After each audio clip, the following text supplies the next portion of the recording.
Do you have a hot new business or an established business that offers great and unique services or products that you want to get the word out? Are you looking to grow your business and you want everyone to hear the buzz about it? Do you have an amazing project or an idea that impacts our community that you want to share and get others involved in? Then you've come to the right place. You're listening to Community Connections with Norma G. I'm your host, occupational therapist Norma Guerrero, and I want to share our passions while connecting with our community. So now let's get ready to hear about what's hot, what's new, and what's happening on Community Connections with Norma G. Give us a call at 888-565-1470 and join our conversation. Good evening. Thank you for tuning in to Community Connections with Norma G. Once again on Monday on your drive home. I'm your host, Norma Guerrero, and today we have in the studio Mr. Sergio Rodriguez. Hello. Hello. Hello. How are you? I'm all right. Great. He is the marketing director at Whitehall Boca, which is a skilled nursing and rehab facility here in Boca. So if you're listening online, you can tune in also if you jump in your car at 95.3 FM, also on 1470 AM, or you can watch us live on Facebook at Community Connections with Norma G. Every Monday between 5 and 6 p.m., we have a slew of guests to talk about different things that are happening in the community. And each week, I love the show more and more because it's really, really a great platform to connect with the community and learn all kinds of different things, and also for our listeners to educate and inspire you about what's happening. So if you have any calls, if you have any questions, you can call in at 888-565-1470. But today our topic is going to be a couple different things. We have a house full of guests. So the first guest that we're going to have on, and she's actually going to be a call-in, and we're going to bring her on in just a moment. Her name is Emily Schlossberg, and she is our local District 91 Florida House of Representative here in Boca. And we're also going to have a vision neurooptometrist, Dr. Lampert, and an occupational therapist, Julia Sargent, and they're going to be talking about the benefits of vision therapy to improve your function and safety in your daily life. And then lastly, we're going to have Miss Rebecca Calabrese, who is a social worker who specializes in divorce and marriage counseling. So we wanted to, so stay tuned. It's going to be an interesting show. There's going to be a lot to talk about and get through. So we're going to do that right now. And we're going to bring Miss Emily Schlossberg on the phone and talk a little bit about her role with seniors in our community and the different committees that she's on and how she got involved in politics and what she's doing out there in our community for us as a representative. So Emily, are you there on the phone? Here, and I want to say thank you so much, Norma, for having me. One thing you did forget to say was that I'm not only am I the state representative, but I'm also a rocket scientist, and Awesome. I'm not trying to compete with your other guests, but You're a rocket scientist. No, I'm not. Is that what they taught you in law school? Yeah, no. Huh? Is that what they taught you in law school? Yeah. So, Emily, it is a pleasure to speak to you on the phone and to find a little bit about you and about what you're doing for us in our community. And so first, just kind of as like a lay question, can you tell me a little bit about what is the Florida House of Representatives? Like, what does that role mean for you? Okay, so the Florida House of Representatives, we're the lower chamber. There's 120 of us that serve in the House, and we each represent a distinct part of the state of Florida. And my district is Boca Raton. So from the line Boca Raton west, the turnpike is the western border, all the way out east to Military. Okay. All the way north up to Boynton Beach Boulevard. That's a pretty big area. It's a pretty big area. And not only my House District 91 is the second oldest out of all of the House districts. The only House district that has the oldest population is in the villages. So we have the oldest, or the second oldest House district. By the villages, do you mean Century Village? No, the village is up in northern part of Florida. Oh, okay. All the way up in Ocala area, Leesburg. Yes. That's the oldest. They have the oldest House district over there, and I have the second oldest House district in terms of age. So you are from Boca Raton, if I'm not mistaken. Correct. I've lived in Boca Raton my entire life. Yes. And you have roots here in Boca Raton. So District 91, is that, I know you were just talking about all the way up to Leesburg and Ocala. Is that go all the way up there? Is that what you mean by District 91? No, District 91 runs from Boca Raton up to Boynton Beach Boulevard. So 18th Street all the way up to Boynton Beach Boulevard. The western border is the Turnpike, and the eastern border is Military Trail. Okay. All right. Well, thanks for clarifying that. And so you're a young professional woman, and you pursue getting a law degree. What brought you into getting into politics? Yes, in 1996, my twin sister and I were involved in a car crash. We were 14 years old, and we got into a two-door Honda Civic with a 19-year-old. He put his seatbelt on. His friend up front put his seatbelt on, and they put 7 of us in the back seat. The driver proceeded to go down Palmetto Park Road at speeds topping 90 miles an hour. He almost got into an accident, and instead of slowing down, he speeds up, and everybody in the car, I remember that night, everybody was scared. Everyone looked scared and like gasped, but nobody really said anything. About 5 seconds later, he loses control and goes over a median head on into another car at 90 miles an hour. And as a result, the 7 of us that were not wearing seatbelts in the back seat fly out the back windshield. 5 are dead, including my twin sister. I remember waking up at the trauma unit in Delray on a respirator. I had trees growing out of my hair. Wow. My legs fractured, and I can't speak. And I see all my family members visiting me, and I don't see my twin sister. And so I write on my father's hand, "Where is Dory?" That's my twin, because I was on a respirator. And he hands me the Sun Sentinel, and I read in the paper that Dory's dead. And so, we don't want to go on, but my father said, "You know what? We got to do something. We got to make sure others don't go through what we did." And so, hello. I'm there. We're Yeah. here. Go ahead. Sorry. Yeah. So he said, we got to fight, make sure others don't go through it. And so, in 1998, we started lobbying the legislature for primary enforcement of the seatbelt.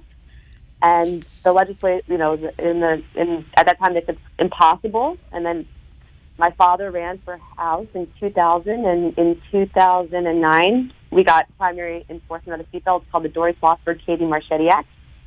And now that I'm in office, I've filed legislation to make texting while driving a primary offense because, first of all, the number one cause of death of teens is traffic crashes. And you put a cell phone in the hands of inexperienced drivers, and it's a deadly combination. And not only that, you look around, and this distracted driving. It's everywhere. We're one of only 4 states that do not currently have primary enforcement. So what that means is that currently an officer cannot pull you over if he sees you texting while driving. You have to be doing some other offense, such as running a stop sign or running a light, before an officer can pull you over. And it's common sense. I mean, everywhere you look out, and 70% of Floridians approve and actually want primary enforcement of the texting while driving law. So, this is what has brought me to, become a politician here.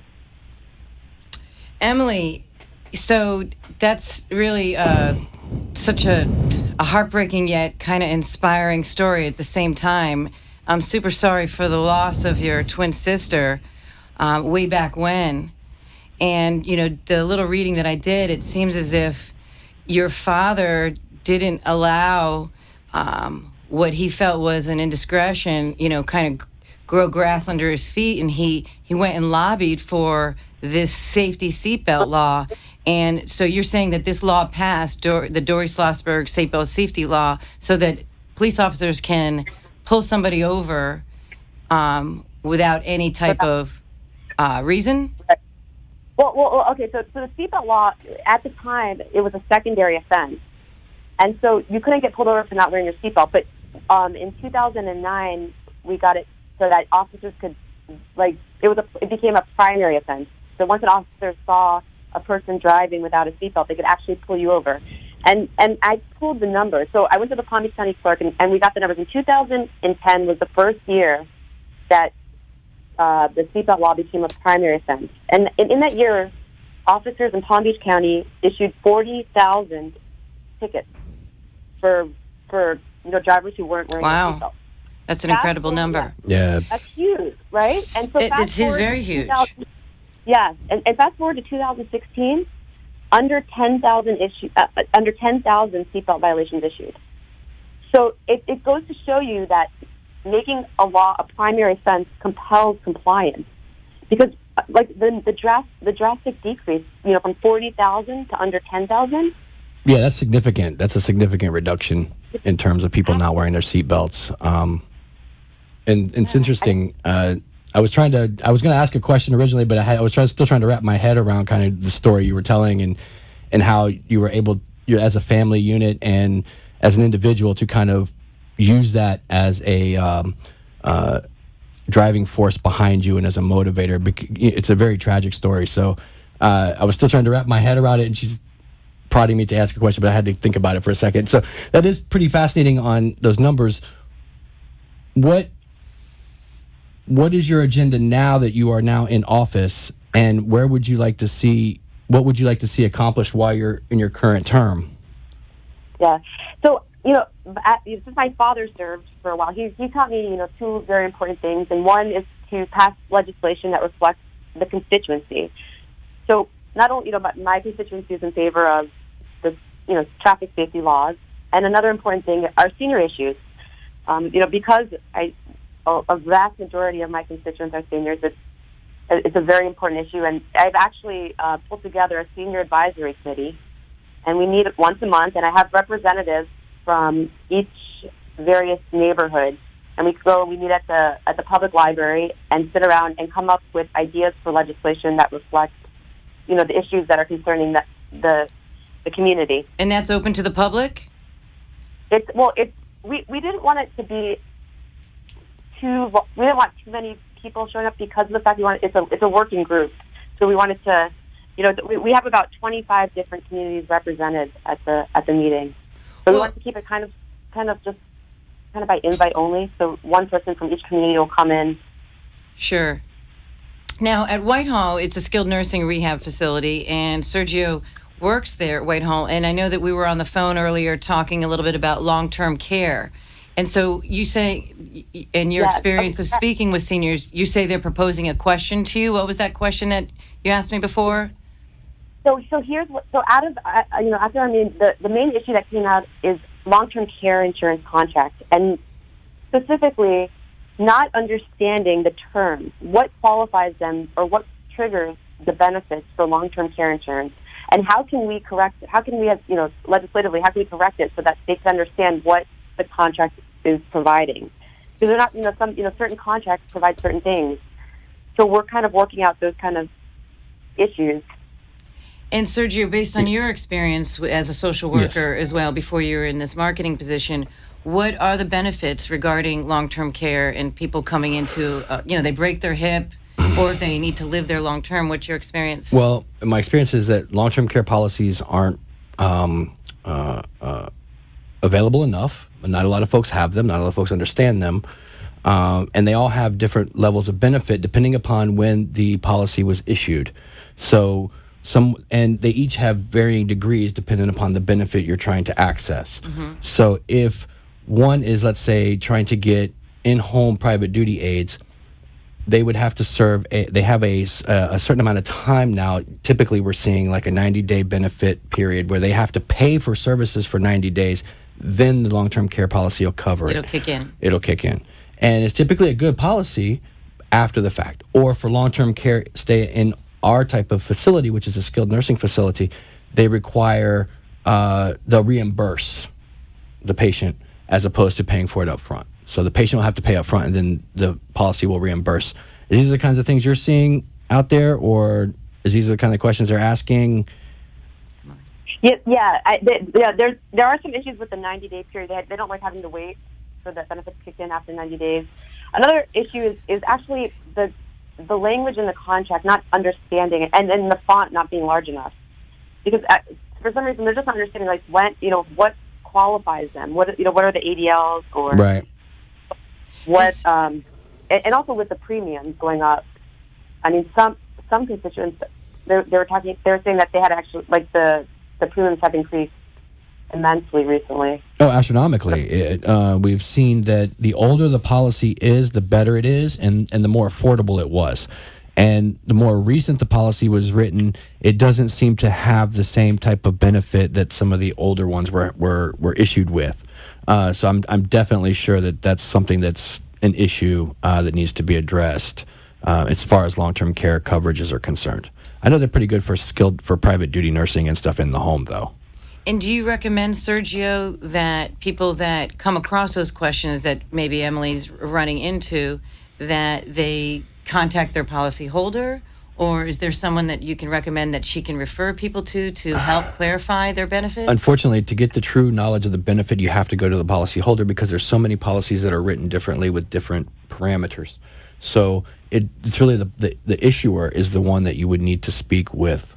I think one of the things I'm kind of hearing in the subtext is that there needs to be not so much fine print, like one of those commercials that speed read at the end. People don't catch that part because it's not really talked about, but there needs to be more truthful advertising of the policy and something that's written in a way that the everyday person can understand it.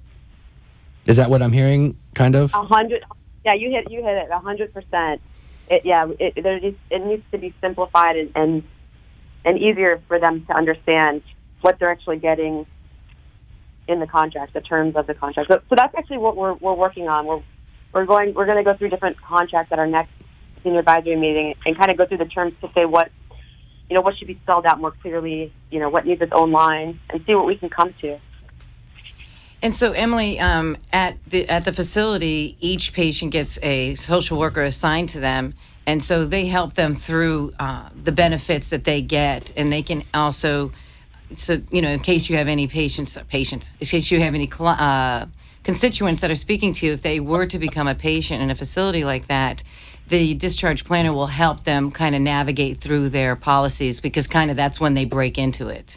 So that's so helpful, and that's so useful. That's such a great service that Whitehall provides. Yes. Is the Florida Ombudsman any benefit for you in kind of explaining this to constituents? Because they can come out to the community as they're the Florida advocacy group, and they might be a way to help folks in the community as well that you're speaking with who have nowhere to turn or don't know where to turn. I'm wondering if the Florida Ombudsman might be of benefit to you in that regard as well. That's a great point, and we probably we've invited them to the workshop for our next senior advisory committee. So they're starting to get in and help out here. Oh, that's great. Well, Emily, I want to thank you so much for taking the time, or that shall I more formally say that Representative Schlossberg, thank you so much. I wish you well on continuing to push that texting and driving law as well, because I know that that's really important as well, because even though it kind of, feels obnoxious in the moment to get pulled over, but you can save a life through it. So I hope that the police officers as well have the graciousness to speak to people and not want to just harass people when they pull people over and educate them. So thank you. Yeah, I wish you well in that, and thank you so much for taking the time. Great speaking with you too, Norma, and great speaking with you as well, Sergio. Yes, no, thank you so much for giving us some time, and I really appreciate you coming on. And I can't believe it went by that quick. I actually had more questions for you, but time went by really fast. So maybe we can hopefully meet again. Yes, and Emily, if someone wanted to reach your office, if they had a question, how could they contact you? First of all, our phone number is 561-496-5940. And our office is open 9 to 5, Monday through Friday, and we're located on the corner of Hagen Ranch and Atlantic in Delray, the second floor of the AmTrust building. So we're here 9 to 5, Monday through Friday.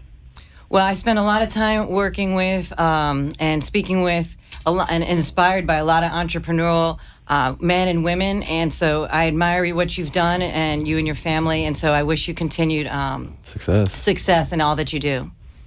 Well, I appreciate it. Thank you. Thank you, ma'am. See you soon. Okay. We'll be right back with Community Connections with Norma G. Are you looking for short-term inpatient rehabilitation or long-term care placement for yourself or a loved one after illness or injury? Whitehall Boca Raton Skilled Nursing and Rehab Facility has served South Florida for over 35 years. With care and oversight from our experienced physicians, Whitehall Boca Raton offers specialized comprehensive nursing and rehab programs in neurological, orthopedic, cardiac, pulmonary, and post-operative surgical care and outpatient therapy provided by our highly experienced nurses and therapists. We accept Medicare and other major insurances. Come see the Whitehall Boca Raton difference. Call 561-392-3000 for more information or to schedule a tour with our admissions team, and we will answer any one of your questions. You can also visit our website at whitehallboca.com. For more information, call 561-392-3000. That's 561-392-3000. Whitehall Boca Raton is committed to provide you with the best medical care. In this day and age of social media, did you know that using live radio, internet, TV, and all the latest social media platforms can help grow your business, allowing you to more personally connect with your clients? Community Connections with Norma G invites you to be a guest on our live radio, TV, internet show. Being personally interviewed and airing pre-recorded commercials across our network will make your business selling points more powerful, make it easier for your clients to find you, and drive more traffic to your website. You can choose from a variety of radio, internet, TV packages, including live guest spots, on-air advertisement, pre-recorded commercials, and social media promotion across multiple platforms. Show airs locally on FM and AM radio in Florida, nationally on iHeartRadio, and internationally via Facebook Live and Periscope. Let Community Connections with Norma G increase your social media presence and exposure. Give us a call today to schedule your spot at 954-802-2015. That's 954-802-2015. Email me at ccnormag@gmail.com for more information, or visit me at Community Connections with Norma G on Facebook. Let's share our passions while connecting with our community. Thank you for listening to Community Connections with Norma G. We're the place where we talk about your business, a product, an idea, or a project to get the word out to our community. I'm your host, occupational therapist Norma Guerrero. Today we are sharing our passions while connecting with our community. Give us a call at 888-565-1470 and join our conversation. Don't forget to tune in every Monday night at 5 to 6 p.m. to join me, Norma G, and our guests to find out about what's hot, what's new, and what's happening in our community. Can't wait to see you there. Now let's rejoin the show. Push the button. I know, honey, but Welcome back to Community Connections with Norma G, and we are on to our second segment now. If you'd like to call in, you can reach us at 888-565-1470, as well as find us at 95.3 FM, at 1470 AM, or on my Facebook page at Community Connections with Norma G. And I would want to introduce my next guest. I have Miss Juliette Sargent. Thank you for coming. thanks for having us, Norma. And Dr. Lampert, Dr. Lawrence Lampert. Hello. And these two are, I happen to know them fairly well. I am colleagues with them. I'm an occupational therapist. Juliette is an occupational therapist, and we've worked with each other probably for the better part of over a decade now. Yeah. And she is, she's going to explain to us a little bit what about occupational therapy is, but also they are vision specialists. They specialize in vision therapy, and it's a muscle in our body and how illness or injury or just aging process can affect your vision and how it can affect your function. So tell us a little bit about, Juliette, about, first of all, what occupational therapy is, and then we'll bring in Dr. Lampert and how his specialty as a neurooptometrist helps that population. Occupational therapy is a form of therapy where we can aim to restore function in individuals that had either cognitive, physical, mental deficits, and we pretty much related to the activities of daily living, being able to get their independence level. So like in an adult could be being able to get dressed or bathe themselves, and a child be able to play and read again. So that's the goal, pretty much regain function. Okay, and where are you currently working as an occupational therapist? I work at Whitehall, Boca. Okay, Yeah. and that is what type of facility? We offer different services, but it's mostly geared towards skilled nursing rehab. But we also have inpatient, outpatient. So we're trying to keep a connection between the services. A lot of our residents, once they leave the inpatient, come back to us on an outpatient basis. Okay. Too. So you're similar to me in the sense of we've both been working for over 20 years plus as occupational therapists. And like I said, over the last 10 years, you and I have had similar experiences of working over at Whitehall. And so at what point in that journey of you working at Whitehall did you start to branch out into this specialty of vision therapy? Because I remember I saw you kind of getting into it, and then you got more and more into it, and then you partnered up with Dr. Lampert. But what kind of birthed that you desiring to because you've actually taught me a lot about it, but you definitely have championed that area of specialty. Yeah. How did that happen? It started about 5 years ago. We were very heavy in the sense of treatment wise with patients that have neurological diagnosis like strokes, Parkinson's, a lot of balance disorders. We had a physical therapist also that was very interested in the area, and she was well aware of Dr. Lumper and that was Robin. Robin, yeah, and Yes. then she had the idea that maybe it was a service that we could probably use, and most of our patients could benefit greatly from it. So we brought in Dr. Lumper, and since then we pretty much have had on a weekly basis. We have a meeting. We have a couple of patients that we assess. So we have the service that we offer the patients that need it. So, and it's been like on a constant basis, on a weekly basis. Okay. We're trying to keep the program growing. Right now, most of the patients are being seen on an inpatient basis, but we also have the possibility, and then a lot of them come back on an outpatient basis too. Okay, so you know Whitehall is a skilled nursing rehab facility, as many skilled nursings are, and so you're treating patients with hips, you're treating patients with knees, but now you're getting patients that have a diagnosis of a stroke, a diagnosis of a brain injury, or some sort of neurological condition, and you're noticing these impairments of people with balance issues. And you're saying that if you bring in vision therapy, that can actually improve people's walking and their function. And that's when we bring in Dr. Lampert. And Dr. Lampert, when you meet these patients, you get a call from Juliet or from the facility. They get a prescription, and they call you in. And what do you do that's different than an ophthalmologist versus an optometrist? Because you are an optometrist, a neurooptometrist. Correct. And so what type of assessment do you bring to your patients? I do what's called a functional vision evaluation. So it's different than an eye exam for the organ, looking less at the organ and the letters on the chart, and more how does vision help us function in our daily life.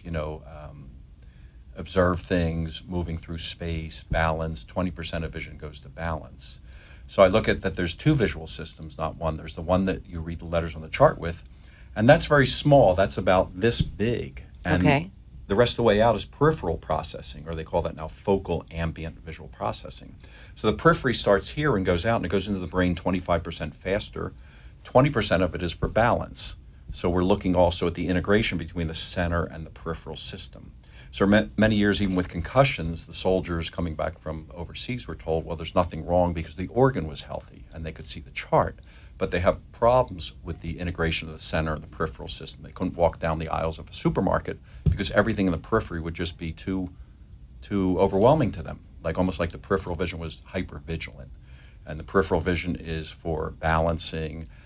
When you walk through doorways, think about it's not the 20/20 part of the eye, it's the peripheral processing. Or you drive down the road and you daydream for 5 minutes. How come I don't run off the road? Well, I'm using this processing. I always wonder. Sometimes I check out and I'm like, how did I not hit something? Right, correct. So, if this becomes too sensitive to the environment, instead of just your daydreaming and all of a sudden you see something coming at you and you veer out of the way and prevent that accident, then this becomes overwhelming. Or we have where this system is, again, your guidance, getting through doorways. Well, what if it's off to the side a little bit? We call that a midline shift. Okay. So somebody's always brushing one arm against the door going through, or they're leaning and saying, oh, I'm standing up straight. Now you're pushing me over. Well, now I'm standing up straight again. And that can be because their targeting or their midline is off. Or touch my finger and they come in like this. Oh. Or this. Oh, I'm off. Missing food on the plate, missing the doorway. It affects balance, can cause falls. Weaknesses in the way the eyes hold together as a team has been found to be more of a risk factor for falls than cataracts or macular degeneration. Okay. So we're starting to look at that and building that into our falls prevention programs at Whitehall. So when you assess these patients, you are able to identify their impairments, whether Correct. it's the left visual field, right visual field, whether it's they have a midline double vision, shift, double vision, those types of things. Or if they shut one eye off. What are examples of some exercises that you now refer the occupational therapist to now? We have all different levels. So some from the most simplest could be just what's called a stick and straw activity, where we tell someone hold a straw and put a toothpick in and out of the straw, put it in and out, put it in and out, and it forces the eyes to converge, which works the muscles of the eyes as well as localization or depth perception. So I get a lot of people that they're off an inch when they're trying to put a toothpick in a straw here. Well, they're misjudging where the leg of a table is, maybe tripping over it. Do you know what I mean? So we'll work. That's a Right. very simplest, up to much more complex activities that are done in the gyms with different devices And you can see computer programs. you can see measurable improvement in people Oh, yeah. by doing these exercises. Yeah. Yeah. What has Yeah. been your experience, Julia? With now you've had 5 years of experience under your belt. What has been your experience of improvement that you've seen people? Greatly, like visual field cuts, they become more aware, because a lot of times when you suffer a stroke, you can have a visual field cut. So if we start loading that side visually, we might be able to get the eyes more aware, open up the field so the patients are more aware of their surroundings. They're more aware of what's in the either right or left side. So that already is going to make for them easier, like do tasks like feeding or dressing or grooming, things like that. Other patients that we have been successful with is with balance disorders, because a lot of times they have problems with the binocular part, the binocular vision, the eye teaming. So And eye teaming is the eyes coming ability together, of the eyes both eyes converging to work together. Yeah, to converge. which is very important, like when you're reading or when you're trying to walk through a doorway, and then you have to be aware of the surroundings, so you know your space. Also, so in that sense, it's helped greatly. Falls reduction. When I think of therapy, I think of it as exercise, as far as a very lay, thought. I think if I break my arm, let me strengthen my bicep. If I fall and break my hip, let me strengthen my quads. We have to say that the eye is a muscle as well. And so Yes. the muscle needs to be exercised because it can be not just so much a lazy eye, but more the functioning, the operation of the eyes becomes lazy, it becomes weak Right. Well, and atrophied. Even the sense of vision, it has 1 million nerve fibers going into the brain. The next system down is auditory with 30,000. So there's a lot more to vision than just even, the muscles and the convergence, everything we work with, but even just the sense. Are we judging where things are? Are we tunneling vision under stress, not seeing things off in the periphery? Do you know what I mean? So there's... Or like I tell my patients sometimes, you work your legs at about the same time, symmetrically, your arms move symmetrical, your eyes also move symmetrical. So they have to engage and they have to work as a team. So it's like you said before, it's pretty much, how do we call it? Calisthenics Right. for your eyes. Yeah, exercise. So But exercise. It's Well, also that the eyes lead the body. Yes. You know what I mean? Vision gathers information, Yes. leads movement, right? That's true. So look at all the things we wouldn't do if we had our eyes closed. And do you have a practice here in Yes. South Florida? Yeah, West Boca Raton. And what's the name of your practice and how do we find you? It's, Dr. Lawrence D. Lampert, ODPA, FCOVD, my specialty certification, 561-479-1411. It's at 441 and Yamato in West Boca. And do you have a website? drlampert.com, DRLAMPERT.com. All right. Great. find me Well, there. if you have a condition, for your eyes, you certainly can see Juliet as an outpatient, through the facility that she works at. Because I imagine you perform some treatments at your office where you're able to Correct. carry this treatment out. So what kind of person do you have, carrying out those treatments? Because she's an occupational therapist. Right. Who's carrying out those I treatments in have your a office? vision therapist at the office Okay. who is sort of like an occupational therapist, but more for vision processing. That's all we do. And then part of it is also specialty lens prescribing. There's things called yoked prisms that I prescribe for the peripheral processing. So they're not even for how you read letters on the chart. They're for navigation, or knowing where you are in space. These people who have these midline shifts where they miss my finger or they're leaning or they bump into things, they'll think this isn't straight of in front of their nose when this is in front of their nose. And we're able to move that over with prism lenses so that they're now centered on the midline with their vision. And that improves performance and balance as well. I think it's important to note, because I have had personally the firsthand, I've been able to witness your development in this, and you're excellent at it. And you're very good at it. And I'm actually pretty fair at it, and at doing vision therapy. I can give myself a little bit more than that, but certainly what experience I do know is certainly has come from you and from you, Right. Dr. Lampert. And so I want to thank you for that.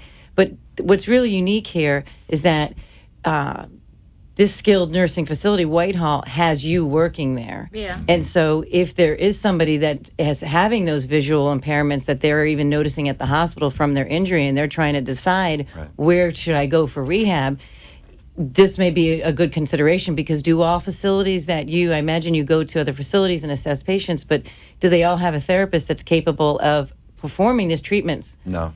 No. And so the reason why I make note of that is because, like I said, I have my specialties that I work on. I also love learning. I mean, it's just who I am. And so when she took that on, I obviously want to soak up as much as I can learn as I got the patient. But you have to have a special patience, a care, and an interest in vision therapy in order to really perform that. And not all therapists have that. It's not a negative, and it doesn't mean that we don't care or anything. It is a specialized specialty to be able to carry it out, and also to have the knowledge. And so the beauty is that I've been able to witness you share that information with the other therapists that work there, physical therapists, speech therapists, and occupational therapists. And that's invaluable to us as therapists, but also it's invaluable to the clients that are receiving therapy where you work. And so you should be very proud of yourself for what you've done and what you've accomplished. And I know that you've helped a lot of people, because sometimes I get a patient, I go running to her, and I'm like, okay, what do I do? Sometimes I'll say, why don't you just take the patient? But I definitely have come a long way in learning this skill set. But you've also have taken on sitting in his assessments with him and kind of really become a very skilled and knowledgeable therapist. So I wish you both continued Thank you. development with that and continue to help your patients with that. So I wanted to highlight that specialty today, because I think it's very unique. And it's also, I have seen it help people with their reading, their writing, with their placement of reaching and those types of things. And so how do we get a hold of you at Whitehall Boca if someone had any questions, Juliet? So bottom line too is the enhancement of the therapy, and I think it's also the awareness that the visual system is part of the therapy. We usually do therapy and then we engage the eyes, but we don't see it. So to us, it's just increase the awareness that we do have to work in the visual system, and working and loading the visual system might enhance the results of the whatever therapies we're doing. So that's pretty much because I'm pretty sure a lot of us already, most of our therapists are already engaging the eyes without even seeing it. So what we're doing now is just reinforcing it, so making them more aware of it. Well, it's almost like we have therapy and then we have neurological therapy, and it Yes, becomes a little bit more exactly. just like when, even if you're just trying to strengthen an arm that's hemiplegic, or a leg that's hemiplegic, it's a different therapy than when I'm treating just a broken hip. Right. So again, So how I'm do we? sorry, yes. No, it's Well, okay. How do going we back get to a your hold question. of? Where can we find you at Whitehall Boca and your phone number? Whitehall 561-392-3000. And the website? Or 6,000? So I'm just kidding. I try to just give her the page, And but I could. Extinction is 445 usually, but rehab we can. Thank you so much, both of you, welcome. for coming in today. It's Dr. Lampert. You can reach him at 561. 479-1411. And at Whitehall Boca, if you want to find Juliet, it's 561-392-3000, or at whitehallboca.com. She's a great therapist. You know what it is? They care, and they care a lot. And that's why I love working with them. and that's why I continue to be there. So reach out to them and help your family member have better vision, and they can explain more about vision therapy. We'll be right back with our next guest, Rebecca. We'll be back. In this day and age of social media, did you know that using live radio, internet, TV, and all the latest social media platforms can help grow your business, allowing you to more personally connect with your clients? Community Connections with Norma G invites you to be a guest on our live radio, TV, internet show. Being personally interviewed and airing pre-recorded commercials across our network will make your business selling points more powerful, make it easier for your clients to find you, and drive more traffic to your website. You can choose from a variety of radio, internet, TV packages, including live guest spots, on-air advertisement, pre-recorded commercials, and social media promotion across multiple platforms. Show airs locally on FM and AM radio in Florida, nationally on iHeartRadio, and internationally via Facebook Live and Periscope. Let Community Connections with Norma G increase your social media presence and exposure. Give us a call today to schedule your spot at 954-802-2015. That's 954-802-2015. Email me at ccnormag@gmail.com for more information, or visit me at Community Connections with Norma G on Facebook. Let's share our passions while connecting with our community. Are you looking for short-term inpatient rehabilitation or long-term care placement for yourself or a loved one after illness or injury? Whitehall Boca Raton Skilled Nursing and Rehab Facility has served South Florida for over 35 years. With care and oversight from our experienced physicians, Whitehall Boca Raton offers specialized comprehensive nursing and rehab programs in neurological, orthopedic, cardiac, pulmonary, and post-operative surgical care and outpatient therapy provided by our highly experienced nurses and therapists. We accept Medicare and other major insurances. Come see the Whitehall Boca Raton difference. Call 561-392-3000 for more information or to schedule a tour with our admissions team, and we will answer any one of your questions. You can also visit our website at whitehallboca.com. For more information, call 561-392-3000. That's 561-392-3000. Whitehall Boca Raton is committed to provide you with the best medical care. Thank you for listening to Community Connections with Norma G. We're the place where we talk about your business, a product, an idea, or a project to get the word out to our community. I'm your host, occupational therapist Norma Guerrero. Today we are sharing our passions while connecting with our community. Give us a call at 888-565-1470 and join our conversation. Don't forget to tune in every Monday night at 5 to 6 p.m. to join me, Norma G, and our guests to find out about what's hot, what's new, and what's happening in our community. Can't wait to see you there. Now let's rejoin the show. Welcome back to Community Connections with Norma G, and this is our third segment, and we're going to kind of slow it down a little bit because we had a really busy the top of the hour and the middle of the hour trying to get all that information in there, and so I'm really kind of excited about my next guest because it's a personal friend of mine, mother, but she's also a very qualified licensed social worker who is a specialist in marriage and divorce counseling. Her name is Miss Rebecca Calabrese. I almost called you Rachel. Thank you so much, Rebecca, for coming in. Thank you, Norma, for inviting me. This is really exciting for me to have you here. Yes, I'm excited as well. I was very excited to hear that you're doing this, Norma. Well, thank you. That's great. I love it. It's been a great opportunity for me to kind of get out of my box of treating patients, which I love doing, as you do as well. Right. But it's gotten me the ability to be able to connect with our community and just not so much learn about the services. I knew of some of the services, but also just really personalize the people that are running these places. And now I'm able to even treat my patients a little bit better, or even just help other people that I run into because I know more resources. That's great, Norma. And I know that the social worker kind of operates that way too, is having resources that are in the community to help people.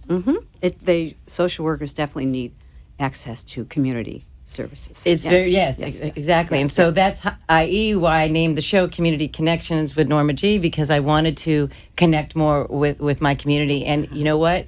As soon as you kind of open the door to something, it's amazing how it just comes right back in. So Rebecca is a friend of mine. She's also a very good friend of mine, Rachel Calabrese's mother, and she's here visiting from Connecticut. Yes, I am. She's on vacation, and you're getting out of the cold, right? Getting out of the cold. And are you having a good time? Having a great time. Great time. The weather's been gorgeous. It's really beautiful. It really is beautiful. Other than that rain we had, that's okay. We had that little monsoon. I didn't mind a rainy day, Norma. No, so you I could needed stay a little in bed. break. I need a little break. Great. So basically, about a month or so ago, Rachel and I were speaking, and I always say, "How's your mom?" And when's she coming around? Because I know you always come around spring break, and you also not only are you beautiful and sweet, and you always come meet us out for dinner and stuff, but you're also very intelligent. You're very wise, and every time we sit together, whether it's myself or I observe you with someone else, you're always listening to people and hearing what they talk about, and you always offer them really good advice. So Rachel was like, your mom would be, I said to Rachel, your mom would be a great guest on the show. Maybe we can work it out with her schedule. Well, I actually ended up with a cancellation today. It was meant to be, which Norma. I hope that Courtney get her family, and if she gets that all worked out. I think somebody was sick and she just had to attend to that. So we totally understand that. So I called you super fast, and here you are. And here I am. Stunning as ever. Here I am. And, I asked you, what did you want to talk about today? And you talked about divorce. Yes. And marriage counseling. Yes. And tell me about how divorce and how the services you provide at your office in Connecticut helps people go through that time. Okay. I'll tell you what I do. I am a marriage and family therapist, and I also am a mediator for divorce and family issues, family conflicts. When couples come in and they're contemplating divorce, what we do first is we offer them marriage therapy to find out if possible, that they can resolve some of the marital issues. Even if they cannot resolve the marital issues, when you do marital therapy, then you could get into divorce mediation. Because when couples are able to figure out the emotional part of their marital issue, their divorce issues are a whole lot healthier.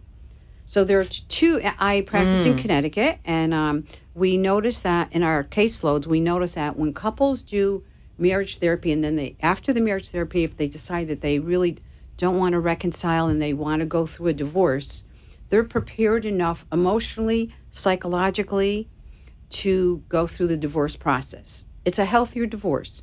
And when there is a healthier divorce in place, the couple, they're a little bit more friendly. Their children do extremely well. I will tell you, I want to rewind just a little bit. The reason I got into doing divorce mediation, because I treat a lot of families and couples, I noticed early on, years ago, that children who were coming from a divorce situation had a lot of headaches. They were psychosomatic, stomach aches, headaches. They were never well.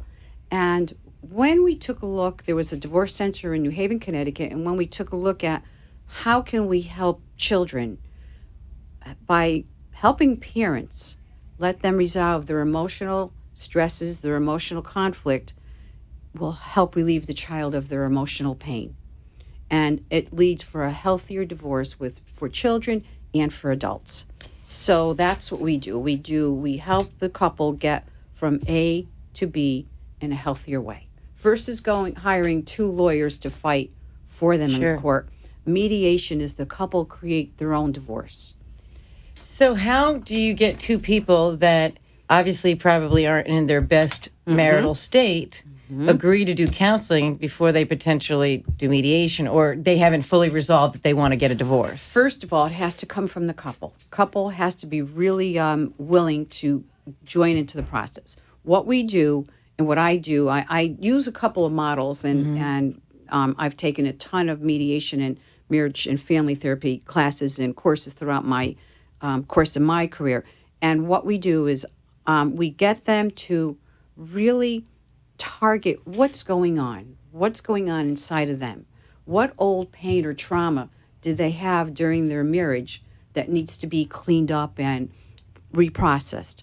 And each partner in the relationship tries to work that through. Once they work that through, Norma, they make a decision, let's try to reconcile, and which is always great. And it's not always great. Sometimes couples really outgrow one another.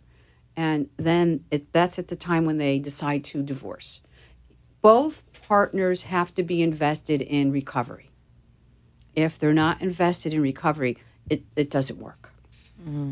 So obviously you're not necessarily hunting down clients. Not at all. It's impossible. You don't know, knock on a door, are you going through a divorce? It doesn't work like that. Right. But people are coming to you, maybe it's one of the spouses coming to you, and you can sit down with them and then you can say, you know what, why don't you try and see if you can get both of you in here? That's how it even goes. if the end goal is divorce, at least you can maybe make that not so traumatic for themselves or their children. That's exactly how it goes. That's exactly. And usually, today's generation, couples will come in together much more quickly than maybe 10 or 15 years ago. Both want to figure out what to do because they're a little bit more educated, they're a little more psychologically sophisticated, and they're ready to process out what they need to process out. Do you find that people these days are getting married younger or older? Older. Older. So if they're If coming they're getting married. if they're she just called me out. She just called me out. Well, some So- women are saying single and free is the way to be. Oh, well, that's a good. Maybe I'll post that tomorrow morning. Yeah, post that one. That's I'll a post good that one tomorrow morning. Uh-huh. You know, when we spoke this afternoon, and you know, social work, counseling children, we could talk about anything, and I can tie this all into. We have social services at the nursing home, and let me tell you, when people break their hip, or again, I always say break their hip so quickly, but whatever the medical condition, even if they have surgery, there's a change in someone's life. The family comes in, and when there's family dynamics, we need a social worker to help bring in that counseling. Absolutely. Any physical change, any medical Life change. absolutely. Life change, medical change, family dynamic change, death in a family creates raw emotion in a family. And you see the conflict in a family because we also, in my practice, we do a ton of family mediation. And it's usually around end of life when a parent is ready to die or creating like a trust for them, for the children, that and end of life. Where do we send mom? Do we send her to a convalescent home, or can Jimmy take mom, or Pat, are you going to take mom? So those kind of conflicts are really, really, they're part of all of our families. We all have those conflicts. Some are a little bit more mild and others are a little bit more severe. It doesn't matter, mild, moderate, or severe, the conflict is there. And our job as mediators and family mediators is to get the family to recognize their conflict and to manage their conflict in a healthier way.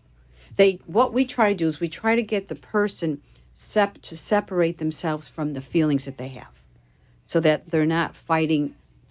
Siblings aren't fighting siblings. They're resolving their feelings.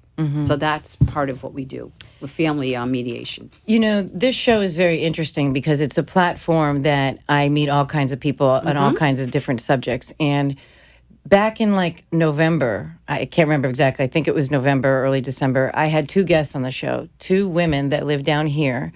Their names are Vicki Townsend and Liz Becker, and they launched a professional networking company called National Association of Divorce Professionals, and it's called the NADP, National Association of Divorce Professionals, and they launched it down here in Florida.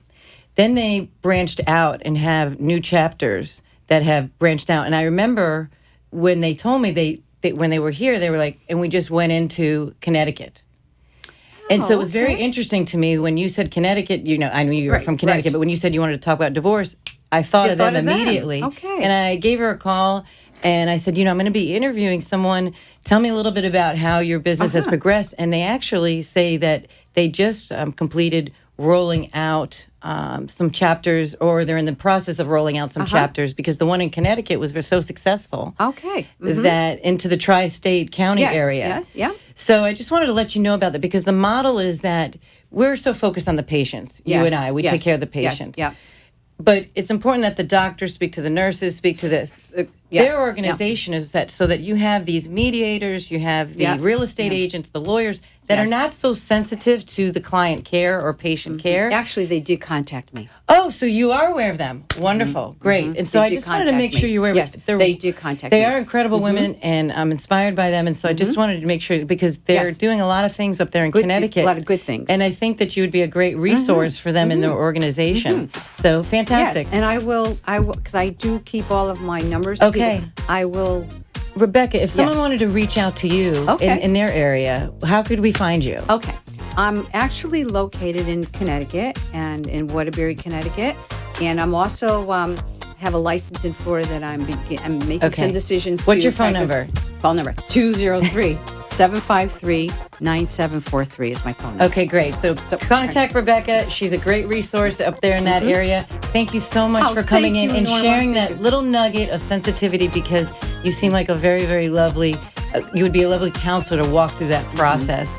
And so I wish you continued good works with your Thank you, with your Norma. clients. And thank you for having me My on the pleasure. show. And hopefully we'll be able to grab a little bite Yes, later. we sure will. Okay. Thank you you. for tuning in to Community Connections with Norma G. We'll be back next week with a whole slew of guests again. And I love the show, and I love that you guys tune in and listen. So have a great weekend, everybody. A great week. You've been listening to Community Connections with Norma G. We will be back next Monday from 5 to 6 p.m. with new guests to share about what's hot, what's new, and what's happening in our community. Did you hear something you liked today on our show? Please contact me, Norma G, at 954-802-2015 or email me at ccnormag@gmail.com. I look forward to helping you expand your business, project, or idea and connect with our community. The opinions expressed on the preceding sponsored program were strictly those of its hosts, guests, and callers, and not necessarily those of this station, its staff, management,